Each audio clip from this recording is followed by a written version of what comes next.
Hello everyone, welcome back to our YouTube channel medical and nurses सब। तो आज की क्लास है हमारी स्पेशली नॉर्सेट 2022 एग्ज़ाम्स के लिए, साथ ही साथ जो भी लोग अलग अलग जगह के लिए एग्ज़ाम दे रहे हैं उनके लिए भी। तो मोस्ट ऑफ थिंग कि जो भी लोग अभी तक पंजाब CHO या फिर छत्तीसगढ़ CHO के एग्ज़ाम की तैयारी कर रहे हैं, मैं उनको बता दूं कि आप लोग अदर स्टेट के पेपर सिर्फ एक बार ज़रूर चेक कर लें, क्योंकि आपको CHO में सिलेबस है जो सेम ही होता है। हाँ, BFUHS का पेपर थोड़ा सा डिफरेंट आ सकता है as compare to other state के। महाराष्ट्र और पंजाब के पेपर थोड़ा सा अलग आते हैं यदि हम इनको अदर स्टेट से कंपेयर करें तो। और यहाँ पर जो नॉर्सेट का सिलेबस है वो आपको इवनिंग में या फिर आज रात में एक क्लास लेके, हो सकता है लाइव स्ट्रीमिंग के थ्रू, आपको पूरा सिलेबस बता दिया जाएगा, आपको किस तरीके के क्वेश्चंस आते हैं। ऑलरेडी पेपर्स मैंने अपलोड कर रखे थे नॉर्सेट 2021 का, 2020 का पेपर भी अरेंज हो गया है, तो वो भी आपको है जो अपलोड कर दिया जाएगा मे बी 1 और 2 डेज बाद। तो यहाँ पर सीरीज़ नंबर 3 में जो भी MCQs हैं आपके अपकमिंग एग्जाम में बहुत ज़्यादा हेल्पफुल रहने वाले हैं। और मैं बता दूं, नॉर्सेट के अलावा आपका JIPMER, PGI, NHM, CHO अलग अलग जगह के लिए एग्ज़ाम होते जा रहे हैं, फॉर्म फिलअप होते जा रहे हैं, तो सभी में क्वेश्चन हेल्पफुल रहेंगे आपको। तो यहाँ पर जो फर्स्ट क्वेश्चन है, लास्ट क्लास में क्वेश्चन दिया था, क्वेश्चन था the bed that is empty and which is not occupied by any type of patient it's known as. तो इस तरीके का बेड क्या है, खाली है और उस पर कोई भी पेशेंट नहीं है, तो किस तरीके का बेड कहलाएगा? ये कहलाता है क्लोज्ड बेड। क्या कहलाएगा? Closed bed. खाली है बेड, कोई पेशेंट भी नहीं है उस पर, तो क्या कहलाएगा? Closed bed. आज की क्लास का first and most important question exam में आता है, on the human development index countries with high HDI are categorised as. तो ह्यूमन डेवलपमेंट इंडेक्स में HDI, आपको HDI की या तो वैल्यू पूछ सकते हैं कि इंडिया कौन से नंबर पर है, या फिर जो HDI जिनकी हाई होती है, HDI इंडेक्स जो हाई होता है तो क्या रिप्रेजेंट करेगा? डेवलपिंग कंट्री के लिए, डेवलप्ड कंट्री के लिए, लीस्ट डेवलप्ड कंट्री के लिए, या फिर अंडर डेवलप्ड कंट्री के लिए। तो जो ह्यूमन डेवलपमेंट इंडेक्स है, क्या है ह्यूमन डेवलपमेंट इंडेक्स? इसके 4 इंडिकेटर होते हैं। क्या होते हैं? इसके 4 इंडिकेटर होते हैं mainly. Mean year of schooling, expected year of schooling, life expectancy at birth and gross national income per capita. तो क्या है? इसके कंपोनेंट हैं HDI के। यदि जब HDI ज़्यादा हो दैट मीन्स क्या है? Developed country. क्या है? Developed country. आपको एग्जाम में आ सकता है कि जो ह्यूमन डेवलपमेंट इंडेक्स है, इसकी जो 4 मेजर इंडिकेटर हैं, कैसे पता चलेगा कि कौन सा देश क्या है, हाईली डेवलप्ड है या फिर डेवलपिंग में है, जैसे इंडिया हो गया। तो इस तरीके से, तो यहाँ पर यदि 4 मेजर इंडिकेटर पूछते हैं तो बहुत life expectancy for the health, expected year of schooling, mean of year of schooling for education, gross national income per capita for standard of living. तो ये सभी चीज़ें क्या रिप्रेजेंट करती हैं कि कौन सा देश है जो प्रॉपर तरीके से ग्रो कर रहा है या नहीं। अब यहाँ पर बात आती है कि जो इंडिया की रैंक कितनी है, इंडिया की रैंक है जो कितनी है, तो इंडिया की रैंक है 131वीं पोजीशन पर है इंडिया। ह्यूमन डेवलपमेंट इंडेक्स जो रिपोर्ट आई है, और रिपोर्ट कौन देता है? UNDP हर साल क्या देता है? रैंक देता है। और 2022 में इंडिया की रैंक कितनी है? 131। कितनी है? 131 रैंक है HDI में, और PHDI में कितनी है? 123वीं रैंक है इंडिया की। तो आपको रैंक है जो ज़रूर याद रखना है, एग्जाम में आपको आ सकती हैं। और ये रैंक किस चीज़ के कारण डिपेंड करेंगी? इंडिया, मान लीजिए आपसे पूछा गया कि किस तरीके की कंट्री में आएगा, तो इंडिया आएगा डेवलपिंग में, ना कि डेवलप्ड में। किसमें आएगा? डेवलपिंग कंट्री में।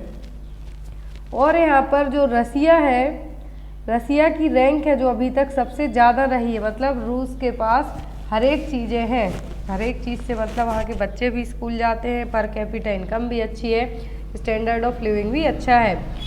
तो यहाँ पर इंडिया पूछे तो डेवलपिंग में है। और यहाँ पर नेक्स्ट क्वेश्चन है आपका, match the list first and list second and select the correct answer from the code given below. तो यहाँ पर फर्स्ट लिस्ट से आपको सेकेंड लिस्ट से मैच करना है ताकि करेक्ट आंसर आप बता सकें। Retinol, tocopherol, niacin and ascorbic acid, तो ये सभी विटामिन के नाम दिए हुए हैं और दूसरे में उनसे होने वाली डेफिशिएंसी दी हुई है। Pellagra, multiple bleeding tendencies, muscular weakness या फिर केराटोमलेशिया। तो यहाँ पर आपका आंसर क्या होगा, ऊपर है जो आपको ऑप्शन दिए हुए हैं, नीचे कोड दिया हुआ है, अब आपको फॉलो करना है कि किसकी जोड़ी किससे मिलाएंगे आप। तो रेटिनॉल, रेटिनॉल क्या करता है, ये करेगा केराटोमलेशिया। क्या क्रिएट करेगा रेटिनॉल, केराटोमलेशिया, जिसको हम विटामिन ए भी कहेंगे। टोकोफेरॉल, क्या है tocopherol, vitamin D. Vitamin D क्या करेगा, तो विटामिन डी करेगा यहाँ पर मस्कुलर वीकनेस। नियासिन की कमी से क्या होगा, पेलाग्रा, ब्लीडिंग टेंडेंसीज, स्कर्वी किससे होगा, एस्कॉर्बिक एसिड, विटामिन सी की कमी से। तो अकॉर्डिंग टू दैट जो आपका राइट आंसर होगा वो होगा ए। तो आप चाहें तो इसको नोट पेपर, कागज़ पेंसिल के ऊपर भी इनको मिला के चेक कर सकते हैं। नेक्स्ट है यहाँ पर the recommended daily energy intake of an adult pregnant women with heavy वर्केज। यदि कोई प्रेग्नेंट वुमेन बहुत ज़्यादा हैवी काम करती है तो उसको डेली कितना है जो एनर्जी लेना चाहिए, 3200 kilo calories, 2900 kilo calories, 2500 kilo calories या फिर 2100 किलो कैलोरीज। तो एक रिकमेंडेड डेली एनर्जी इनटेक पूछते हैं प्रेग्नेंट वुमेन का, तो ऑलरेडी प्रेगनेंसी में 300 कैलोरीज एक्स्ट्रा ली जाती है सेकेंड एंड थर्ड ट्राइमेस्टर में, लेकिन हैवी वर्क करते हैं तो कितना होना चाहिए आपका 500 तक। तो 2900 किलो कैलोरीज है जो एक प्रेग्नेंट लेडी को लेना चाहिए, कब, प्रेगनेंसी के साथ साथ हैवी वर्किंग भी है। तो नेक्स्ट वन है यहाँ पर when performing CPR on an adult how deep should the chest compression be. तो यदि आप किसी एडल्ट पर्सन को CPR देते हैं, क्या देते हैं, CPR देते हैं, तो आप जब CPR देते हैं तो चेस्ट कितने अंदर तक कंप्रेस होना चाहिए, 1.5 इंच, 2 इंच, 2.5 इंच या फिर 3 इंच तक। तो CPR देते टाइम जब आप CPR देते हैं तो आपके जो हाथों की फिस्ट है, क्या है, फिस्ट है, कितने अंदर तक प्रेस होना चाहिए, एटलीस्ट 2 इंच तक और 5 सेंटीमीटर, 2 इंच या फिर 5 सेंटीमीटर। यहाँ पर after the dog bite wound should be clean with. तो यदि किसी को कुत्ते ने काट लिया तो अब उसको क्या होने का चांस होगा, रेबीज होने का। अब कुत्ते के काटने के बाद जिस एरिया में काटा है तो वहाँ पे आप उसको कैसे क्लीन करेंगे, हाइड्रोजन पेरोक्साइड से, टिंचर आयोडीन से, सोप और वाटर से या फिर क्लोरीहेक्सिडिन से। तो यदि किसी को डॉग बाइट किया है, कुत्ते ने बाइट किया है, तो आप क्लीन कैसे करेंगे उसको, सोप एंड वाटर से कंटिन्यूसली, कभी भी सूचरिंग नहीं करना है। एग्जाम में क्वेश्चन आता है कि यदि किसी को कुछ डॉग बाइट, कैट बाइट किया गया है तो यहाँ पर आपको क्या करना है, वैक्सीन दे सकते हैं। यदि कैटेगरी फर्स्ट है तो कुछ की भी ज़रूरत नहीं, ओनली क्लीन करने की बस ज़रूरत है, वो भी पानी और साबुन से। सेकंड कैटेगरी में वैक्सीनेशन दिया जाता है और जिस जगह काटा है वहाँ पे लोकल ट्रीटमेंट दे दिया जाता है। थर्ड कैटेगरी आती है जिसमें वैक्सीनेशन के साथ साथ रेबीज इम्यूनोग्लोबुलिन भी दिया जाता है। थर्ड कैटेगरी कब होगी, जब एनिमल्स ने आपकी स्किन को ब्रोक करते हुए काटा हो और वहाँ पर लिक्स भी किया हो, मतलब चाटा हो, तब वो कहलाएगा third category of animal bite.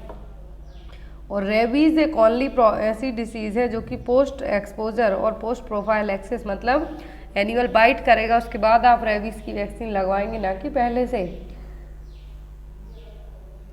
Next one is which would you do when caring for epileptic seizures victim. तो यदि आप किसी एपिलेप्टिक सीजर्स विक्टिम की केयर कर रहे हैं तो कैसे करेंगे, remove nearby object that might cause the injury, place a small object such as rolled of piece of cloth between the victim's teeth या फिर try to hold the person still या फिर ऑल ऑफ दी अबव। तो यदि आप epileptic seizures patient की care करते हैं तो पहले तो उसके आसपास जो चीज़ें रखी हैं जो उसको इंजरी कर सकती हैं उसके लिए क्या करना है, आपको दूर करना है। Place a small object such as rolled a piece of cloth between the victim's teeth. तो आप चाहें तो ऐसा कर सकते हैं जिससे टंग बाइट ना हो पाए। फिर आता है try to hold the person still, hold sorry यहाँ पर होल्ड है कि पर्सन को आपको स्टिली होल्ड करना है। तो यहाँ पर आपका आंसर क्या हो, एपिलेप्टिक सीजर्स फिट्स का केस है तो आपकी फर्स्ट प्रायोरिटी होती है पेशेंट को इंजरी से प्रिवेंट करना। ना तो उसके मुंह में आप कुछ कपड़ा लगाएंगे, ना ही पेशेंट को प्रॉपर तरीके से होल्ड करने की कोशिश करेंगे। उसको आप क्या करेंगे, साइड लाइंग पोजीशन में है जो कर देंगे, इससे वो एस्पिरेट भी ना कर पाए, जो भी मुंह से झाग आ रहा है, पानी आ रहा है उसके लिए। और यहाँ पर आप पेशेंट को क्या करेंगे, जो आसपास ऐसी चीज़ें जो उसको इंजरी या फिर हार्म पहुंचा सकती हैं उसको आप दूर कर देंगे। तो फर्स्ट प्रायोरिटी यही होती है एपिलेप्टिक सीजर के केस में। नेक्स्ट है यहाँ पर gangrene foot removal in OT usually schedule. Question हर एक एग्जाम में आता है, स्पेशली सेंट्रल गवर्नमेंट के एग्जाम में, कि गैंग्रीन फुट है तो ओटी में यूजुअली इसको किस टाइम पर रिमूव किया जाता है, at the end of surgeries, at the beginning, as per convenience of the surgeon, या फिर as per the roll number of the day. तो यहाँ पर गैंग्रीन फुट है, ओटी में जनरली कब शेड्यूल किया जाता है सर्जरी इसकी, मॉर्निंग टाइम में। कब, एट द बिगनिंग में। क्या कहेंगे हम यहाँ पर, एट द बिगनिंग में। कॉजेटिव एजेंट क्या है, क्लोरिस्ट्रीडियम परफ्रिंग्स। एग्जाम में आता है गैंग्रीन फुट का कॉजेटिव एजेंट क्या है, क्लोरिस्ट्रीडियम परफ्रिंग्स। प्रोवाइडर है कौन सा डिमॉन्स्ट्रेशन करके दिखा रहा है, तो ये दिखाया जा रहा है यहाँ पर बाय मैनुअल एग्जामिनेशन, जिसको यहाँ पर क्या कहा गया है, हैगर साइन, जिसमें 2 फिंगर हैं जो एंटीरियर फॉर्निक्स के यहाँ से, और जो एब्डोमिनल हैंड रहेगा बिहाइंड द यूट्रस। तो यहाँ पर जो डिमॉन्स्ट्रेशन मेनली परफॉर्म किया जा रहा है 2 फिंगर्स के थ्रू, तो ये कौन सा डिमॉन्स्ट्रेशन हो रहा है हैगर साइन। अब यहाँ पर अलग अलग टाइप के साइन होते हैं जो एग्जाम में आपको आते हैं। तो यदि यूट्राइन कॉन्ट्रैक्शन फेल्ट होते हैं, आप फील करते हैं बाय मैनुअल एग्जामिनेशन के टाइम पर, तो उसको क्या कहेंगे हम, पाल्मर साइन। हैगर साइन में क्या होगा, 2 फिंगर से एंटीरियर फॉर्निक्स की तरफ हम क्या करेंगे, और दूसरा हाथ क्या कहाँ पर होगा आपका, जो यूट्रस का जो बिहाइंड पार्ट है, बैक साइड का पार्ट है वहाँ पर। तो यहाँ पर जो चीज़ें चेक की जाएंगी वो कौन सा साइन कहलाएंगी, हैगर साइन। ये भी एक बाय मैनुअल एग्जामिनेशन है जो यहाँ पर 2 फिंगर्स के थ्रू परफॉर्म किया जा रहा है। फिर आता है गॉडेल साइन। तो गॉडेल साइन के लिए हम क्या कहते हैं, softening of the vaginal portion, जो वेस्कुलराइजेशन है उसके कारण क्या हो रहा है, यहाँ पर सॉफ्टनिंग हो रही है, तो क्या है, गॉडेल साइन। ओसिएंडर साइंस का मतलब होता है कि वेजाइनल पल्सेशन फेल्ट होगा आपको, जब क्या होगा, टर्म प्रेगनेंसी में जनरली आपके लिए फील होगा। तो यहाँ पर ये क्या है, ओसिएंडर साइन। आज की क्लास का जो फर्स्ट क्वेश्चन है वो है, what should be given in TPN formula.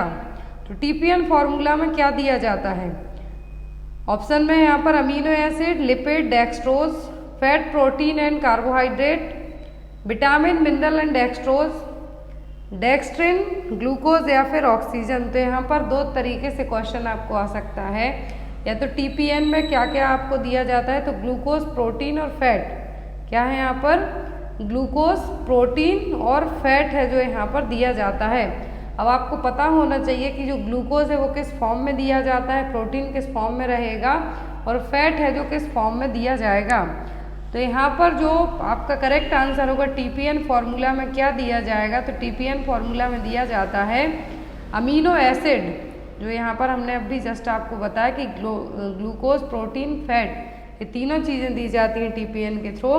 But यहाँ पर जो ग्लूकोज किस फॉर्म में दिया जाता है, डेक्सट्रोज में, प्रोटीन किस में दिया जाता है, अमीनो एसिड में, फैट दिया जाएगा लिपिड के इमल्सिफिकेशन फॉर्म में, जिसको हमें इमल्सीफाई करने की ज़रूरत बाद में नहीं पड़ेगी। तो इमल्सिफिकेशन फॉर्म में है जो क्या दिया जाता है, लिपिड है जो, सॉरी यहाँ पर फैट है जो दिया जाता है, लिपिड फॉर्मेट का इमल्सिफिकेशन फॉर्म है जो यहाँ पर दिया जाएगा।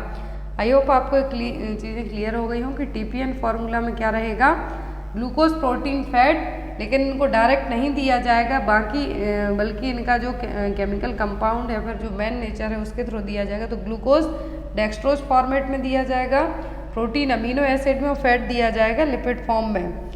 नेक्स्ट है यहाँ पर, विच of the following is the best indicator of long term nutritional status. यदि आप किसी बच्चे का long term nutritional status assess करना चाहते हैं तो सही पॉइंट यहाँ पर क्या होगा, ऑप्शन में mid upper arm circumference, height for age, weight for age, या फिर वेट फॉर हाइट। तो यहाँ पर बच्चे का यदि आप किसी भी स्टेट में यदि न्यूट्रिशनल स्टेटस चेक करना है आपको, तो बेस्ट तरीका आपका क्या होगा यहाँ पर, तो जो हाइट है वो एज के अकॉर्डिंग तो बढ़ती ही है। क्या है? हाइट है जो एज के अकॉर्डिंग बढ़ेगी, लेकिन किसी किसी बच्चे में आपने देखा होगा कि जो वेट है वो एज के अकॉर्डिंग ज़्यादा भी हो सकता है। बट यदि हम यहाँ पर लॉन्ग टर्म न्यूट्रिशनल स्टेटस की बात करते हैं तो क्या होगा? Height for age. क्या होगा? Height for as.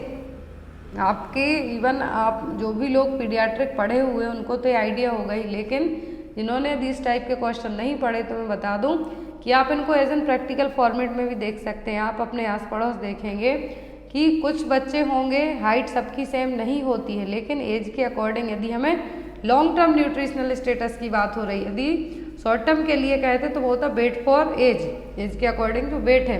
लेकिन लॉन्ग टर्म की बात करें हम तो वेट नहीं बढ़ता है, एज जैसे जैसे बढ़ती है वेट बहुत ही कम बढ़ता है एज कम्पेयर टू हाइट के।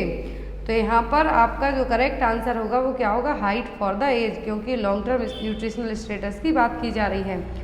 Next one is adequate breast feeding in baby indicate. तो बेबी में एडिक्वेट ब्रेस्ट फीडिंग का पता हमें कब चलेगा? Baby स्लीप्स 2 hour after feed, does not cry frequently, urine 5 to 7 times per day या फिर स्टूल 4 times a day। तो यहाँ पर क्या होगा जिससे हमें पता चलेगा कि बेबी ने जो ब्रेस्ट फीड किया उससे उसका जो टमी है फुल हो गया है? क्या साइन यहाँ पर आपको देखने को मिलेगा? तो जब बेबी एक बार ब्रेस्ट फीड करने के बाद एटलीस्ट 2 आवर के लिए सो जाता है बिना रोए धोए तो क्या होगा? एडिक्वेट ब्रेस्ट फीडिंग कहलाएगी।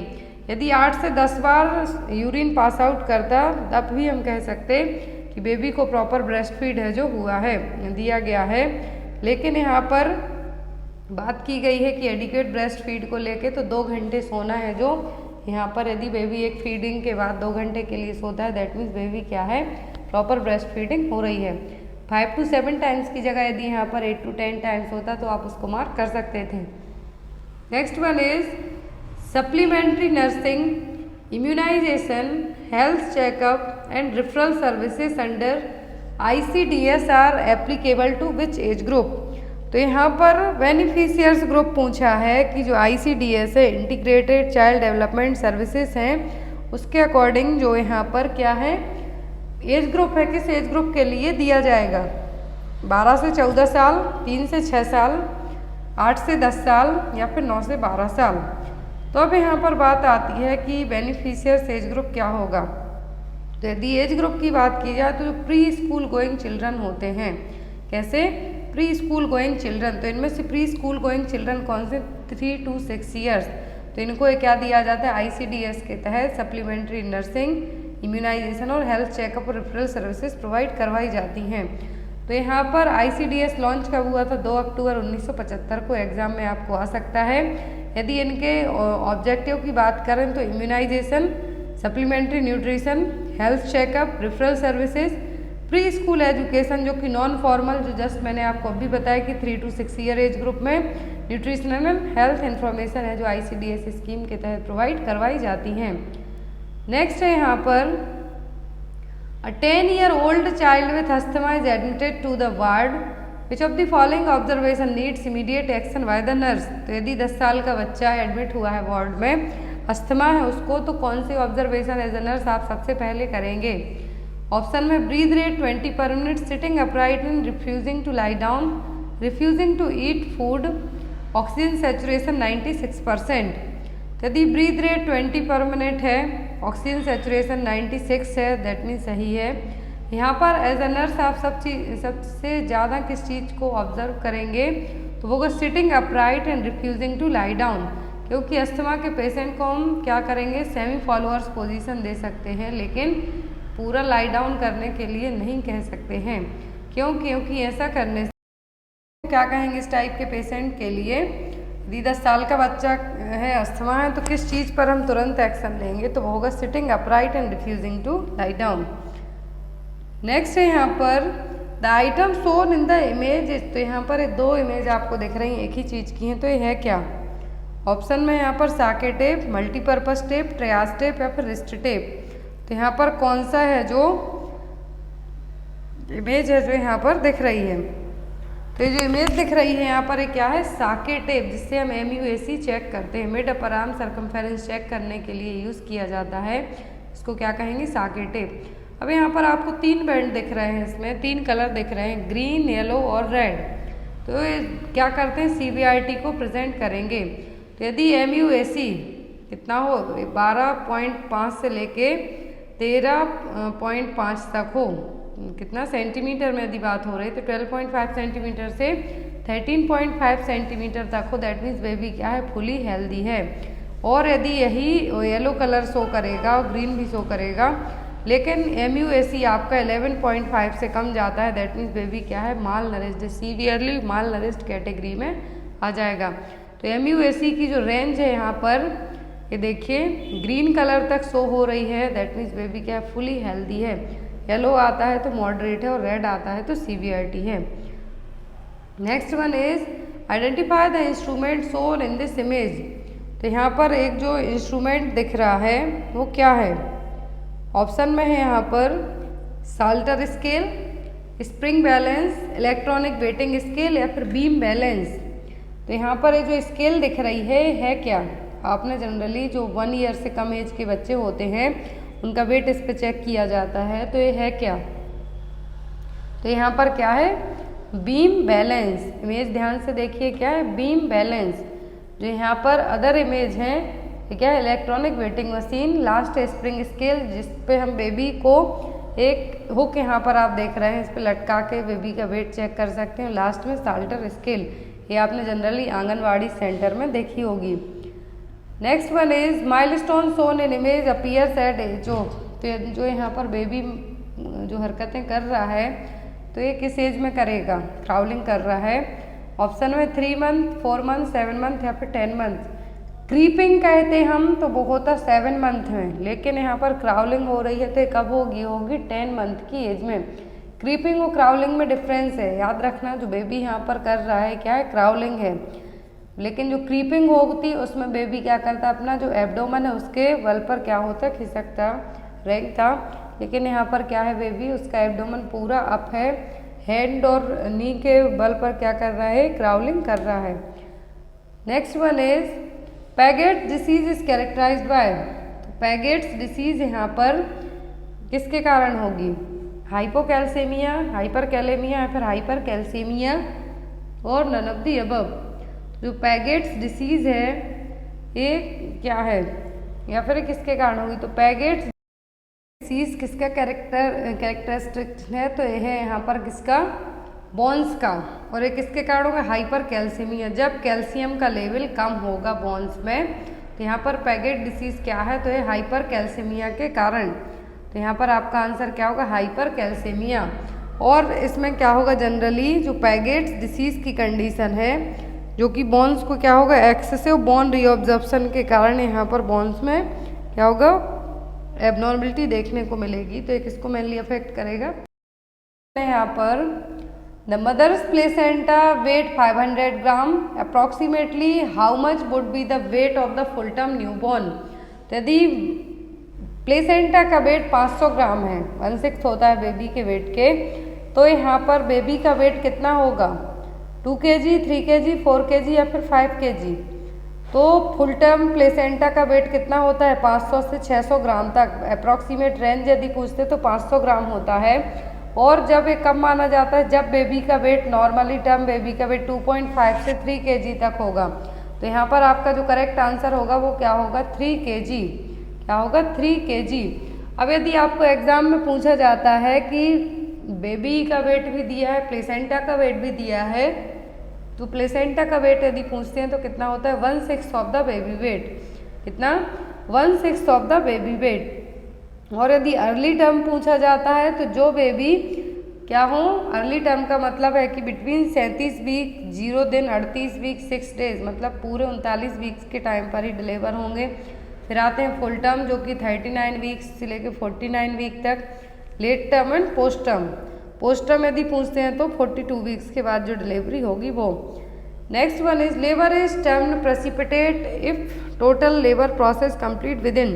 तो प्रेसिपिटेट का मतलब होता है पहले। तो यदि लेबर की प्रोसेस कितने घंटे में कंप्लीट हो जाती है तब हम उसको प्रेसिपिटेट कहेंगे, 1 आवर, 2 आवर, 4 आवर, 5 आवर। तो प्रेसिपिटेट कहा जाएगा जब लेबर है जो पूरी प्रोसेस 2 घंटे में हो जाती है, उसके अंदर 2 घंटे के अंदर हो जाती है तो प्रेसिपिटेट। मोर देन 18 आवर्स से ज़्यादा लगते हैं तो prolonged labour. Next one is identify the type of splint shown in the photograph. तो यहाँ पर फोटोग्राफ में आपको एक स्प्लिंट दिख रहा है फिंगर्स के यहाँ लगा हुआ, तो ये क्या है? Knuckle blender splint, cockup splint, Thomas splint या फिर नन ऑफ द अबव। तो जो यहाँ पर स्प्लिंट दिख रहा है आपको इमेज में, कौन सा स्प्लिंट है? नकल ब्लेंडर स्प्लिंट, जो कि जनरली फिंगर फ्लेक्शन के लिए यूज़ किया जाता है। यदि किसी को फिंगर में कुछ डिसेबिलिटीज़ हो तो उनके लिए स्प्लिंट यूज़ किया जाता है। इसको हम क्या कहते हैं? नकल ब्लेंडर स्प्लिंट। नेक्स्ट यहाँ पर identify the symbol shown in the image. तो यहाँ पर इमेज में एक सिंबल दिख रहा है आपको, तो ये किसका है? रेडिएशन हैजार्ड का, साइटोटॉक्सिक वेस्ट का, बायो हैजार्ड का या फिर बायोडिग्रेडेबल वेस्ट का। जो सिंबल दिख रहा है किसका है? रेडिएशन हैजार्ड का। साइटोटॉक्सिक का ब्लू कलर से होगा और ऐसे ही सेम ब्लैक येलो होगा किसका? बायो हैजार्ड का। बायोडिग्रेडेबल और रिसाइकिल का कैसा होगा? ग्रीन कलर का होगा और उसमें 3 टाइप से पत्तियाँ बनी हो सकती हैं या फिर कुछ ग्रीन एरो लगे रहेंगे जो क्या हैं? बायोडिग्रेडेबल हैं। Next one is best method to prevent foot drop in client on bed rest is to use. तो यदि किसी को फूड ड्रॉप से हमें प्रिवेंट करना है, पेशेंट कंप्लीट बेड रेस्ट पर है, तो कैसे करेंगे? स्प्लिंट से, क्रेडल से, ब्लॉक से या फिर सैंडबैग से। कैसे हम फूड ड्रॉप को प्रिवेंट कर सकते हैं बेड रेस्ट वाले पेशेंट में? सैंडबैग से। Next one is what is the maximum volume that can be given in IM injection. तो इंट्रामस्कुलर इंजेक्शन से मैक्सिमम कितनी वॉल्यूम एडमिनिस्टर कर सकते हैं? 0.5 ml, 2 ml, 1 ml या फिर 6 ml। तो यदि IM इंजेक्शन की बात हो रही है तो मैक्सिमम वैल्यू की बात की जा रही है तो कितना? 6 ml तक है जो हम दे सकते हैं एक बार में, एक साइड कितना दे सकते हैं? 6 ml तक। Next one is commonest carcinoma among women is. तो वुमेन में सबसे ज़्यादा होने वाला कार्सिनोमा कौन सा है? ब्रेस्ट, सर्विक्स, ओरल कैविटी या फिर लंग्स। ये सभी होते हैं सबसे ज़्यादा, लेकिन होता है वो कौन सा है? Carcinoma of the breast. Next one is the most prominent adverse effect of zidovudine is. Zidovudine का जो कि क्या है? ART ड्रग है। क्या है? ART ड्रग है, एड्स ट्रीटमेंट में यूज़ की जाती है। तो यहाँ पर जिडोविडिन का एक एडवर्स इफेक्ट कौन सा है? Bone marrow suppression, nausea and vomiting, lethargic या फिर हेडेक। तो जिडोविडिन का जो एक एडवर्स इफेक्ट है यहाँ पर वो क्या है? Bone marrow suppression. क्या है यहाँ पर? Bone marrow suppression. Next one is funis is also known as. अब यहाँ पर हो सकता है 10 से 15 क्वेश्चन आपको गायनिक के ऐड हो जाते हैं। तो फ्यूनिस का दूसरा नाम क्या है? Umbilical when, umbilical artery, umbilicus या फिर अम्बलाइकल कॉर्ड। तो फ्यूनिस का मतलब होता है अम्बलाइकल कॉर्ड। यदि नॉर्मल लेंथ पूछते हैं तो कितनी होती है? 50 से 55 सेंटीमीटर। क्या है? फ्यूनिस का दूसरा नाम है अम्बलाइकल कॉर्ड और अम्बलाइकल कॉर्ड की लेंथ कितनी होती है? 50 से 55 centimetre. Next one is fertilisation almost always occurs in the. तो फर्टिलाइजेशन कहाँ पर होता है? यूट्रस में, यूट्राइन ट्यूब में, ampullary part of the fallopian tube या फिर interstitial part of the uterine tube. तो फर्टिलाइजेशन की प्रोसेस आपको पता है कहाँ पर होती है? एम्पुला में। कहाँ पर होती है? यूट्राइन ट्यूब का जो एम्पुला पार्ट है वहाँ पर क्या होगी? फर्टिलाइजेशन की प्रोसेस होती है। लेंथ होती है जो फैलोपियन ट्यूब की कितनी होती है? 10 सेंटीमीटर। कितनी होती है? 10 सेंटीमीटर। फर्टिलाइजेशन फैलोपियन ट्यूब के एम्पुला पार्ट में होगा, लेकिन इम्प्लांटेशन कहाँ पर होता है? यूट्रस में। Next one is anaemia which is caused by lack of absorption of vitamin B12 due to lack of intrinsic factor is। तो यहाँ पर विटामिन B12 का कम एब्जॉर्प्शन होने के कारण जो एनीमिया होगा और इंट्रिंसिक फैक्टर की भी कमी होगी, तो वो कौन सा होगा? ऑप्शन में एप्लास्टिक, सिकल सेल, डाइमॉर्फिक या फिर एडिसन परनीसियस एनीमिया। जो एनीमिया विटामिन B12 की कम एब्जॉर्प्शन के कारण, ऐसा नहीं कि आप लेते नहीं हैं, लेते हैं लेकिन बॉडी प्रॉपर एब्जॉर्ब नहीं कर पा रही है और कुछ इंट्रिंसिक फैक्टर्स जिसकी कमी के कारण ऐसा हो रहा है, तो क्या है? तो वो यहाँ पर Addisonian pernicious anaemia. Next one is the term phlegmasia alba dolens refers to. ये क्वेश्चन आपको नया लग रहा होगा कि फ्लेगमासिया अल्बा डोनल्स है जो क्या टर्म है? Deep vein thrombosis, varicose vein, Venus thrombo embolism, retrograde extension of pelvic thrombophlebitis. तो यहाँ पर जो फ्लेगमेसिया अल्बा डोनल्स का मतलब है क्या है? Retrograde extension of pelvic thrombophlebitis, septic pelvic thrombophlebitis कहेंगे, जो कि पोस्टपार्टम कॉम्प्लिकेशन है जिसमें पोस्टपार्टम फीवर के साथ साथ जो ब्रॉड स्पेक्ट्रम एंटीबायोटिक रहेंगी पेन के लिए वो काम नहीं करेंगी। इसको हम क्या कहेंगे? Retrograde extension of pelvic thrombophlebitis या फिर septic pelvo thrombophlebitis. Next one is the census count is taken only once in year. तो हमेशा सेंसस है जो कब लिया जाता है? 10 साल, कितना सॉरी एक बार, कब लिया जाता है? 10 साल में एक बार है जो सेंसस लिया जाता है। फर्स्ट सेंसस हुआ था 1881 में। इंडिया का लास्ट सेंसस यदि बात करें अभी तो 2011 में कंडक्ट किया गया था। Next one is jet track method is used for giving IM injection because. तो जेट ट्रैक मेथड में IM इंजेक्शन क्यों दिए जाते हैं? जो भी हेलोपेरिडोल है या फिर जो भी इरिटेबल मेडिसिन है वो जेट ट्रैक मेथड से ही दी जाती हैं। तो ऐसा क्यों? Because it's easy administration to reduce the pain, fast action या फिर सील द मेडिकेशन। तो IM इंजेक्शन क्यों दिया जाता है जेट ट्रैक मेथड में? क्यों? क्योंकि ये क्या करेंगे? मेडिकेशन को सील कर देंगे, अदर टिश्यूज में मेडिकेशन लीक नहीं हो पाएगी, इससे इरिटेशन नहीं होगा। तो इसीलिए jet track method IM injection को देने के लिए यूज़ की जाती है। जो भी इरिटेबल मेडिसिन होती हैं जनरली वो इसी जेट ट्रैक मेथड को अपना के एडमिनिस्टर की जाती हैं। Next one is drug of choice to treat alcohol withdrawal symptom is. तो एल्कोहल विड्रॉवल सिम्टम को ट्रीट करने के लिए कौन सी मेडिसिन यूज़ की जाएगी? नेलॉक्सोन, डायसल्फराम, एसिटामिनोफेन या फिर क्लोरडाइजेपॉक्साइड। जो मेडिसिन यूज़ की जाएगी विड्रॉवल सिम्टम को ट्रीट करने के लिए एल्कोहल के, वो क्या होगी? क्लोरडाइजेपॉक्साइड। डाइसल्फराम एज एन डिट्रेंट के तौर पे काम की जाएगी, लेकिन क्लोरडाइजेपॉक्साइड है जो विड्रॉवल सिम्टम को ट्रीट करने के लिए यूज़ की जाएगी, वो भी किसके? एल्कोहल के। Next one is alcohol is using in clinical setting for the skin disinfection, this alcohol is made up of. तो हमने हॉस्पिटल में जो एल्कोहल देखा है, क्लिनिकल सेटिंग में एल्कोहल देखा है, तो वो किस टाइप के एल्कोहल से बना होता है? एथाइल, मिथाइल, एथेनॉल या फिर आइसोप्रोपिल। तो जो हॉस्पिटल सेटिंग में और आपके जो सैनिटाइजर्स हैं उनमें कौन सा एल्कोहल रहता है? तो उनमें होता है आइसोप्रोपिल एल्कोहल। कौन सा होगा? Isopropyl alcohol. Next one is death of a women while pregnant और with in 42 days of the termination of pregnancy irrespective of the duration and the site of pregnancy। यदि किसी वुमेन की death pregnancy में या delivery होने से लेकर 42 दिनों के अंदर तक हो जाती है तो उसको हम क्या कहेंगे? IMR, NMR, MMR या फिर नन ऑफ द अबव। तो कंसीव करने से लेकर डिलीवरी के 42 दिनों तक भी यदि किसी फीमेल की डेथ होती है तो उसको हम क्या करते हैं? Maternal mortality rate. क्या कहेंगे हम यहाँ पर उसको? Maternal mortality rate. Next one is the formula use to calculate the estimate fetal weight is. तो यदि मान लीजिए आपको फीटल वेट पता नहीं है तो फीटल वेट को फाइंड आउट करने के लिए कौन सा फॉर्मूला अपनाया जाएगा? जॉनसन्स फार्मूला, नेगल्स, जैकॉब्सन्स या फिर नन ऑफ द अबव। तो बेबी का जो फीटल वेट है हमें पता करना है तो किससे अपना चेक करेंगे हम? जॉनसन्स फार्मूला से। किससे करेंगे?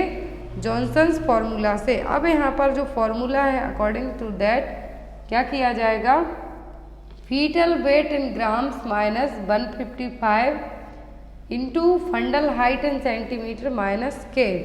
तो यहाँ पर के क्या है? फीटल हेड है एट माइनस स्टेशन में 12 जो यहाँ पर यूज, यदि मान लीजिए यहाँ पर रहा कि फीटल जो वेट हमें ग्राम में पता करना है तो 150 into fundal height in centimetre minus के है जो, और के यहाँ पर क्या है? फीटल माइनस स्टेशन है। तो यहाँ पर एक फॉर्मूला लगा के, जॉनसन्स फार्मूला लगा के फीटल के वेट को हम पता कर सकते हैं।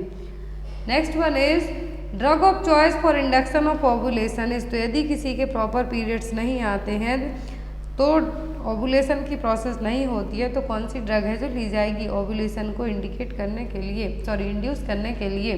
जिसके पीरियड्स टाइम पर नहीं आते हैं, ओवुलेशन की प्रोसेस नहीं होती है, तो वो अपने पीरियड्स टाइम पर लाने के लिए, ओवुलेशन के लिए क्या करते हैं, मेडिसिन लेते हैं। तो कौन सी मेडिसिन है? ऑप्शन में प्रोजेस्टेरॉन, एस्ट्रोजन, मेटफॉर्मिन या फिर क्लोमिफिन। तो मेडिसिन ली जाएगी ओवुलेशन इंड्यूस करने के लिए, वो क्या है? क्लोमिफिन। क्या है? क्लोमिफिन ओवुलेशन इंड्यूसिंग एजेंट है जो कि दिए जाते हैं orally. Next one is cancer of the cervix is caused by. Cervical cancer होने का जो कॉज है वो क्या है? HPV, HIV, ट्रिपनोवा पैलिडियम या फिर ट्राइकोमोनास वेजाइनलिस। तो यहाँ पर जो कॉज है वो क्या है? वो HPV वायरस। क्या है? Human papilloma virus most common cause है किसके लिए? सर्विक्स कैंसर के लिए। ट्रिपनोवा पैलिडियम कॉजेटिव एजेंट है किसका? सिफिलिस के लिए। नेक्स्ट क्वेश्चन है the household waste including water other than excreta is referred as. तो हाउस होल्ड वेस्ट जिसमें excreta that means fecal material include नहीं है तो क्या है? सीवेज, रिफ्यूज, गार्बेज या फिर सलेज। तो यहाँ पर उस वेस्ट का क्या नाम दिया जाएगा जिसमें क्या है? एक्सक्रीटा है जो मिक्स्ड नहीं है, तो क्या है यहाँ पर? सलेज। क्या है? सलेज। Next one is increase in the size और mass of the tissue is known as. यदि बॉडी की साइज और टिश्यू बस बढ़ते हैं तो उसके लिए हम क्या कहेंगे? ग्रोथ, मैच्यूरेशन, डेवलपमेंट या फिर प्रोग्रेस। क्या टर्मिनोलॉजी यूज़ की जाएगी कि बॉडी के जो टिश्यूज हैं उनकी ग्रोथ बस हो रही है, बाकी और कुछ है जो नहीं हो रहा है, तो वो क्या कहलाएगा? तो वो कहलाएगा यहाँ पर ग्रोथ। क्या कहलाएगा? ग्रोथ। ग्रोथ में क्वांटिटेटिव है, मेजरेबल है, जिसको हम सेंटीमीटर और इंच, पाउंड में चेक कर सकते हैं। जैसे वेट है, हाइट है, किस में आएंगे? ग्रोथ में। डेवलपमेंट में मैच्यूरेशन होंगे, फंक्शनिंग होगी, स्किल होगा, बच्चों का बोलना होगा, ये सब किस में आएगा? डेवलपमेंट में। नेक्स्ट है यहाँ पर to compute IQ which formula is use. तो IQ कैलकुलेट करने के लिए जो फार्मूला यूज़ किया जाता है वो है इंटेलिजेंटी क्वांटो के लिए, तो वो mental as divided by chronological age into 100। अब यदि आपको एग्जाम में मेंटल एज 10 दे दी जाती है, क्रोनोलॉजिकल एज 20 दी जाती है, तो आपको क्या करना है? उसको 100 से गुणा कर देना है। जो आपका निकल के आएगा वो क्या होगा? IQ होगा। Next one is the first test develop to measure intelligence was design by. तो पहला टेस्ट है जो इंटेलिजेंसी के लिए बनाया गया था, किसने बनाया था? ब्रेचलर ने, विलियम स्टर ने, बिनेट सैमन ने या फिर नन ऑफ द अबव ने। तो यहाँ पर जो टेस्ट है इंटेलिजेंसी टेस्ट पहली बार किसने बनाया था? बिनेट सैमन ने। किसने? बिनेट और सैमन ने। Next one is at which age size of head reach 90% of the adult head size. तो बच्चे की जो हेड की साइज है, सिर की साइज है, वो एडल्ट की साइज के 90% तक कब हो जाएगी? 3 साल में, 4 साल में, 8 साल में, फिर 10 साल में। जनरली जो इन्फेंट्स होते हैं उनका एडल्ट के बराबर 90% तक हेड का साइज हो जाता है 3 साल की एज में। कब हो जाता है? 3 साल की एज में। नेक्स्ट है यहाँ पर Mrs Preeti 22 year old lady delivered a premature baby which of the following medicine is useful for the newborn baby. तो यहाँ पर बेबी के लिए कौन सी मेडिसिन है जो दी जाएगी यदि प्रीति नाम की पेशेंट का बेबी प्रीमेच्योर डिलीवर हो गया है? तो ऑक्सीटोसिन, रेनिटिडिन, डेक्सामेथासोन या फिर टेस्टोस्टेरोन। तो मेडिसिन दी जाएगी यदि प्रीटर्म डिलीवरी हो गई है, प्रीमेच्योर बेबी डिलीवर हो गया है। कौन सी मेडिसिन बेबी के लिए हेल्पफुल होगी? वो होगी डेक्सामेथासोन। लंग मैच्यूरेशन में ये हेल्प करेगी, तो यहाँ पर क्या दिया जाएगा? Dexamethasone. Next one is A 2-year-old male child has following manifestation: chest indrawling, wheezing, fever. Which will be the most appropriate group of drug for the child? तो यहाँ पर जो साइन बताए जा रहे हैं, चेस्ट इंड्रॉइंग, वीजिंग और फीवर, ये तीनों साइन किसके? निमोनिया के। और इन तीनों साइन का जो ट्रीटमेंट होगा वो क्या कहलाएगा? यहाँ पर एंटीबायोटिक है जो यहाँ पर स्टार्ट किए जाएंगे। साइन है जो चेस्ट इंड्रॉइंग, वीजिंग, फीवर, निमोनिया के साइन है ये तीनों, लेकिन जो यहाँ पर आपका ट्रीटमेंट दिया जाएगा वो क्या होगा? एंटीबायोटिक।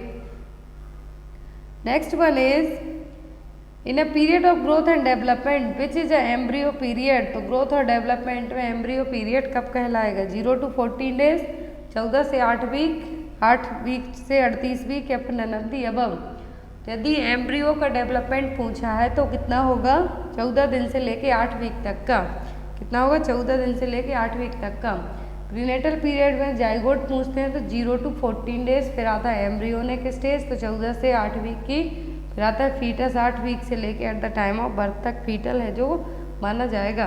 पोस्ट नेटल में आते हैं अर्ली न्यूनेट जो फर्स्ट 7 वीक के होते हैं, फिर आते हैं लेट जो कि 7 दिन से 28 दिन के, फिर होते हैं इन्फेंट जो कि पूरे 1 साल के होंगे first year of life, toddler 1 से 3 साल, फिर प्री स्कूल 3 to 6 ईयर होगा, स्कूल एज 6 से 10 साल होगी गर्ल्स में, बॉयज़ में 6 से 12 साल तक, एडोलेसेंसी होगी 13 से 18 साल। लेकिन एडोलेसेंट स्टेज यहाँ पर गलत टाइप हो गई है। जनरली जो एडोलेसेंट स्टेज होती है वो कितनी होती है 10 to 19 ईयर तक according to World Health Organization के। Next one is which of the following is a zoonotic और जूनोसिस डिसीज। तो जूनोटिक समझ लीजिए आप, जूनोटिक का मतलब होता है ऐसी डिसीज जो किसी इन्फेक्टेड एनिमल से आपको ह्यूमन बीइंग को लगे। क्या है, एनिमल टू ह्यूमन बीइंग में होने वाली डिसीज जूनोटिक डिसीज कहलाती है। और इनमें से जूनोटिक डिसीज कौन सी है तो वो रेबीज। इन्फेक्टेड एनिमल के बाइट करने से ह्यूमन बीइंग में होगा वो क्या होगा रेबीज, और किस टाइप की डिसीज है यहाँ पर एनिमल इन्वॉल्व हो रहे हैं तो क्या है zoonotic disease. Next one is government of India adopted national nutritional policy. Government of India ने नेशनल न्यूट्रिशनल पॉलिसी को कब अपनाया था 1997, 1996, 1965 या फिर 1993 में। गवर्नमेंट ऑफ इंडिया ने नेशनल पॉपुलेशन पॉलिसी को एक्सेप्ट किया था 1993 में 1993 में। Next one is excess administration of the following vitamin is based because it is not stored in the body and gets excreted. तो यहाँ पर क्वेश्चन है कि कौन सा विटामिन है जिसका यदि हमने ज़्यादा बॉडी में एडमिनिस्टर कर दिया तो स्टोर ना होके बल्कि बॉडी से एक्सक्रीट भी हो जाता है, तो ये कौन सा विटामिन है। Vitamin A, vitamin B complex, vitamin K या फिर विटामिन डी। तो अब यहाँ पर जो विटामिन बॉडी में स्टोर नहीं होगा बल्कि एक्सक्रीट हो जाएगा वो होंगे विटामिन बी और विटामिन सी। बाकी फैट सॉल्युबल विटामिन है जो कि इतनी इजीली बॉडी से फ्लश्ड आउट नहीं होते हैं। तो यहाँ पर क्वेश्चन है कि जो बेस्ट यहाँ पर किसी भी विटामिन को हम ज़्यादा ले लेते हैं कि इस विटामिन को इसके कारण वेस्ट भी होगा ना ही बॉडी में वो स्टोर होगा, तो क्या विटामिन बी कॉम्प्लेक्स। एक क्वेश्चन आपके लिए, इसका आंसर आप लोग कमेंट बॉक्स में देंगे। Symptoms like cheilosis, glossitis, red and shining lips, inflammation and burning eye and scrotal dermatitis indicate deficiency. अब तो इतने सारे जो साइन है यहाँ पर किस डिसीज के साइन हैं। Vitamin B6, vitamin B12, vitamin B2, तो किसके यहाँ पर जो साइन है आपको देखने को मिल रहे हैं। तो इसका आंसर आप लोग कमेंट बॉक्स में देना। आई होप आपको आज की क्लास अच्छी लगी। थैंक यू फॉर वॉचिंग अस। और बहुत सारे लोगों को कुछ आइडियाज़ टिप्स चाहिए थी, मेरे ब्लॉगिंग चैनल को आप लोग ज़रूर फॉलो करें। कीर्तिस ब्लॉगिंग के नाम से आपको यूट्यूब पर अवेलेबल है, तो वहाँ पर भी जाके आप विजिट कर सकते हैं। Thank you everyone, welcome back to our YouTube channel medical and nurses hub. आज की क्लास में हम डिस्कस करेंगे फंडामेंटल ऑफ नर्सिंग के MCQs। जो लास्ट एक रिकॉर्डेड क्लास अपलोड की गई थी उसमें कुछ प्रॉब्लम्स के कारण उस क्लास को डिलीट कर दिया गया है, बट उस क्लास को दोबारा से अपडेट कर दिया जाएगा इवनिंग में। तो यहाँ पर आज की क्लास में हम फंडामेंटल ऑफ नर्सिंग की फर्स्ट क्लास है जो देखेंगे, जिसमें आपके मोस्ट इंपॉर्टेंट अपकमिंग एग्जाम्स के लिए MCQs हैं। और ऑफिशियल ऐप को आप लोगों ने जिन भी लोगों ने अभी तक डाउनलोड नहीं किया प्लीज़ डाउनलोड कीजिए, वहाँ पर आपको अच्छे अच्छे चैलेंजिंग क्विज हैं। मोस्ट इम्पॉर्टेंट थिंग कि जो भी लोग MP NHM का पेपर देने वाले हैं उनके लिए ऑफिशियल पेपर्स अवेलेबल हैं आपके MP ऑनलाइन NHM, तो आप सभी पेपर्स हैं जो ले सकते हैं। एंड नेक्स्ट थिंग कि MP ऑनलाइन में MP PV के लिए टेंटेटिव डेट दी हुई है कि आपका अक्टूबर 2022 में एग्ज़ाम हो सकता है ग्रुप 5 वैकेंसी के लिए, तो आप लोग उसकी प्रिपरेशन भी अपनी अभी से स्टार्ट कर दीजिए, क्योंकि एट द एंड टाइम पर आप 1 महीने पहले तैयारी करते हैं तो पॉसिबिलिटी आपकी कम होती है, तो इसीलिए आप अभी से अपनी प्रिपरेशन करते रहिए।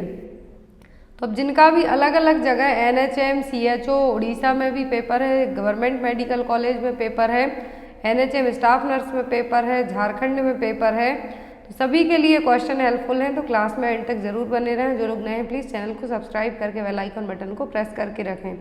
तो यहाँ पर आज की क्लास का फर्स्ट क्वेश्चन है chronic diarrhoea is caused by.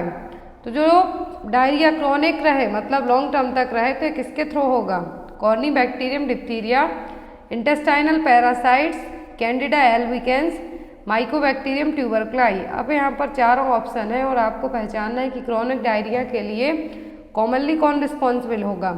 तो कॉर्निबैक्टीरियम डिप्थीरिया से क्या होगा, डिप्थीरिया होगा। कैंडिडा एल्बिकेंस जो कि एक फंगल इन्फेक्शन क्रिएट करेगा। फिर आता है माइकोबैक्टीरियम ट्यूबरक्लाई, तो माइकोबैक्टीरियम ट्यूबरक्लाई से क्या होगा, टीबी ट्यूबरक्लोसिस डेवलप होगा, पॉजिटिव एजेंट है। अब बचते हैं इंटेस्टाइनल पैरासाइट्स। क्या हैं, इंटेस्टाइनल पैरासाइट्स जो कि मोस्ट कॉमन कॉज हैं किसके लिए, क्रोनिक डायरिया के लिए। जब यदि डायरिया मोर देन 14 डेज से ज़्यादा का हो जाता है तब हम उसको क्या कहते हैं, परसिस्टेंट डायरिया, एक टर्म है याद रखना है आपको। अब यहाँ पर सिम्टम आते हैं डायरिया के सीवियरली और मॉडरेटली।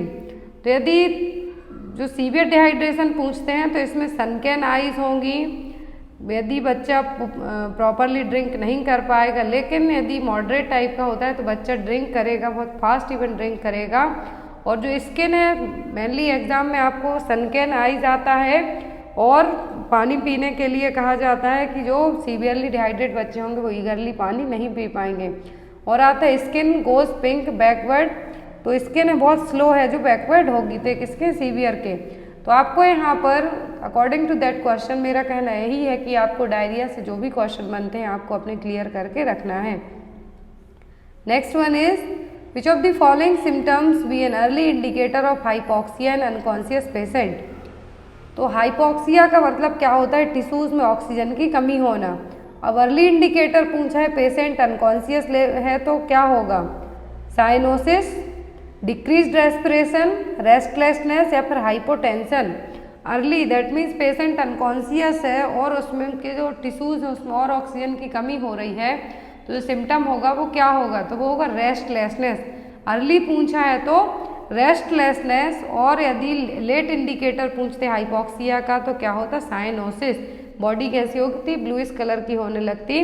लेकिन अर्ली इंडिकेटर पूछते हैं तो आपको कहना है रेस्टलेसनेस, लेट इंडिकेटर पूछते हैं तो क्या है, साइनोसिस।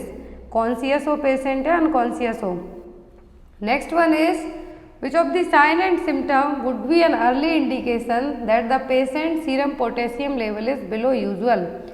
तो इनमें से आपको बताना है कि पेशेंट का यदि सीरम पोटेशियम लेवल जो नॉर्मल वैल्यू है उससे कम हो जाता है, क्या साइन आपकी बॉडी शो करेगी, sticky mucous membrane, diarrhoea, muscle weakness in the legs या फिर टिंगलिंग इन द फिंगर्स। तो जब सीरम पोटेशियम लेवल ब्लड में कम हो जाएगा नॉर्मल रेंज से तो आपकी बॉडी क्या साइन है जो देखने को मिलेंगे। तो पोटेशियम की कमी के कारण जनरली आपको फटीग फील होगा, क्या होगा, आप फटीग फील करेंगे, थकावट फील करेंगे।